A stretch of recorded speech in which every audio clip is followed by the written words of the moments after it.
Joe Jordan gently ran a finger along his front teeth and explained how the originals had been kicked clean out during his first appearance in a Leeds shirt.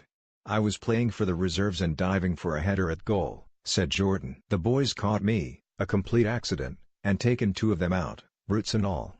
They weren't smashed up. I got them. I kept them for a while. I went to the dentist, but they couldn't do anything.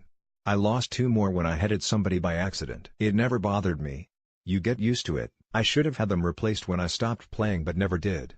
Jordan would have made a fortune from image rights had there been such a thing in the days he tormented goalkeepers and central defenders with his aggression and fearless nature. The missing teeth added a layer of intimidation and earned him a role in an amusing Heineken ad campaign for the 1978 World Cup. He still has the original artwork used in the poster where a glass of lager refreshes the parts other beers cannot reach and a sparkling new smile appears.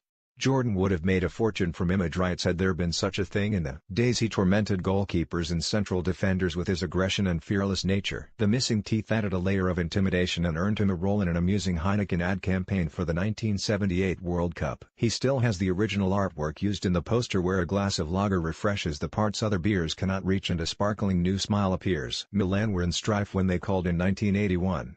Newly promoted to Serie A after relegation enforced by a betting scandal and far from the all-conquering force they once were. They were relegated in Jordan's first season and went back up in his second, although his place in the hearts of the Rossoneri was safe from the moment he scored in his first derby against Inter. "They gave you the respect but you had to wear the jersey well," said Jordan. "I'd played for Leeds and Man United but when you're the only foreign player for AC Milan, one of the best clubs in the world, there is pressure and expectation and not just about the results.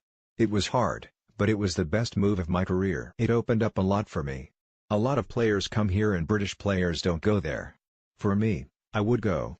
Even for a centre-forward accustomed to European and international football, the close attention of Italian defenders was a test of patience. In those days they were the best," said Jordan, reeling off a list of names including Gaetano Ciria, Sergio Brio, and Fulvio Calavati. "They had pride in stopping you, not letting you turn or get shots off, making tackles and blocks and not letting you reach a header. I'm not sure it's as clinical now. You can play a lot more and you get free kicks and freedom if your position and body shape is right and the ball into you is good. Inside the box they can't go near you. If you've got awareness, you have the laws of the game on your side. If you get it right, you're in control, defenders can't get the ball." Milan took an instant hold of Jordan and has refused to let go, even 30 years after the family had returned to England. Jordan said, "I went out there to sign and we're going back to the airport in 2 cars with the chairman Felice Colombo, when he told the driver to stop in a street called Via Monte Napoleone. It's the top street in Milan, with Versace and Armani, and he got out and bought something for all my kids. For my mother he bought a silk scarf which my daughter still has, he bought something for my wife and a watch for my lawyer who helped me through the deal. Nothing for me but he bought something for everybody else." He was a classy guy. One of Jordan's 2 daughters lives in Milan and Roberto Antonelli, a former teammate and father of Milan's Luca Antonelli, is godfather to one of his 2 sons. With his wife Judith, he visits friends in the village of Burago, 12 miles northeast of Milan where they lived, and seldom without taking in a game at the San Siro. He follows Serie A and since leaving his role as a coach at Middlesbrough last year the 66-year-old has been brushing up on his Italian grammar. "The place had history," said Jordan. "Look at the stadium, a fantastic stadium, a proper football stadium. Old it may be and it's not got the corporate edge, but to pull on a red and black shirt and walk out there, you would look around and think, this is it." At the Milan training ground there were 3 or 4 pitches, all exceptional. They didn't have the Milan lab, but we had a ward with beds, more than just a treatment room. In pre-season, we'd go away for 2 or 3 weeks up in the mountains, which I'd never done. We trained hard, ate, slept and that was it. During the season, twice a week at least, we'd have double sessions. We'd eat lunch together and the captain would stand to address the coach to ask if the players could be excused to go to their rooms. Every day before training you would sit and have a coffee with the press if they wanted to talk to you. It was intense but I was 29, experienced and still fit. It was a good age to go. Everything was new but I went with the flow. I tried to learn the language and the players tried to speak English. The youth team coach was Fabio Capello and he always tried to speak a little bit of English. He was alright, Capello. Jordan's professional standards and competitive edge were forged at Leeds under Don Revie, who signed him at the age of 18 from Morton for £15,000 in 1970 having seen him play once, as a centre-half marking Jeff Hassel in an Anglo-Scottish Cup tie against West Bromwich Albion. "A wise uncanny man," said Jordan, recalling the Revie effect in an FA Cup semi-final against Wolves at Main Road. Don played for Manchester City and knew the groundsman, so when we played City a week or so before the semi-final he handed over a bag of Thompson T-match balls which we used at Leeds. He told him to put them in the referee's room on the day of the semi-final because he wanted to play with them. So we played with our own footballs in the semi-final and Billy got the goal and we won. I came on for Big Jack and that was me getting to my first FA Cup final. We picked up bottles of champagne and went straight to the hospital in Leeds to have a glass with Terry Cooper who had broken his leg. That was Don. He didn't forget anybody and the players loved him.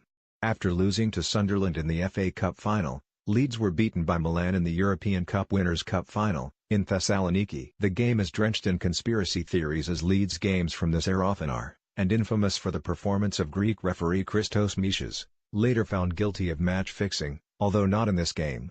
Sid Owen, the Leeds coach, ordered players not to swap shirts, but Gordon McQueen somehow managed it and years later passed the Milan shirt he acquired on to his friend after he moved to Italy. "I don't have many jerseys but I've got that one," said Jordan. "I've got my title medal and my caps." Scotland gave you a cap for every year, not for every game. "I've got 10 caps and the last one went missing. I'd played in the World Cup in Spain and waited 3 or 4 months and it didn't come so I phoned the SFA. The guy says, 'Oh, we sent it. It's gone.' I said, 'Well, I haven't received it.' So he goes, 'Yeah, we sent it to Inter.' Inter? No, not Inter. They had it on the wall at Inter. I had to go and get it." Jordan did mention the Cup Winners' Cup final to his teammates at Milan. "I just got a shrug," he said. "How Leeds never won I'll never know. The referee was horrendous. The Bayern Munich one was worse. That was a disgrace." This was the European Cup final in 1975 when Peter Lorimer's goal was ruled out for offside and Leeds were denied a penalty when Franz Beckenbauer fouled Alan Clark before losing 2-0. It was the culmination of a stormy 12 months, with Revie's departure, Brian Clough's 44 days in charge and Jimmy Armfield's arrival, and marked the end of the great Leeds era. Days later, Leeds were relaxing on a post-season break in Spain when the waiter informed Jordan the manager of Bayern Munich was on the phone for him. Jordan scanned the pool area, noted the absence of Billy Bremner and Johnny Giles and decided it was a wind-up, so he sent Gordon McQueen to the bar instead. McQueen, pretending to be Jordan, told Dietmar Kramer he was interested in the move but only if they signed Gordon McQueen as well. Kramer explained he had Beckenbauer and Kat Schwarzenbeck at the back and so McQueen returned to his sunbed to admit he had no idea who the caller was but his German accent was real good. The seed was sown.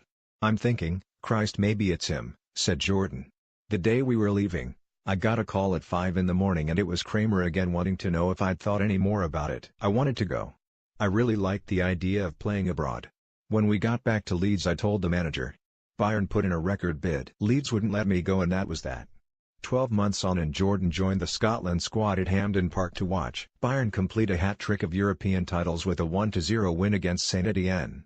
The missed opportunity ate away but he got there in the end. He rejected Ajax to join Manchester United in 1978 and swapped Old Trafford for Milan 3 years later. Since he quit as a draftsman to go full-time at Morton there has rarely been a backward step, as Gattuso found in 2011. Gattuso, who is now Milan boss preparing to face Arsenal tonight in the Europa League, was then a midfield enforcer when he became engaged in a touchline row with Jordan during a Champions League tie against Tottenham. They traded insults and Gattuso tried to butt him. Jordan, then aged 59 and wearing spectacles, did not flinch. "He definitely lost it," said Jordan. "I just happened to be there. Whether he knew me or not I don't know. I don't think it would have mattered to him. He'd lost it during the game, got booked and couldn't play at White Hart Lane. And then he lost it in my area. He was the captain and you've got to be disciplined. I've lost it a few times. Not that many. I very rarely got sent off. I wasn't going to move, put it that way. Definitely not."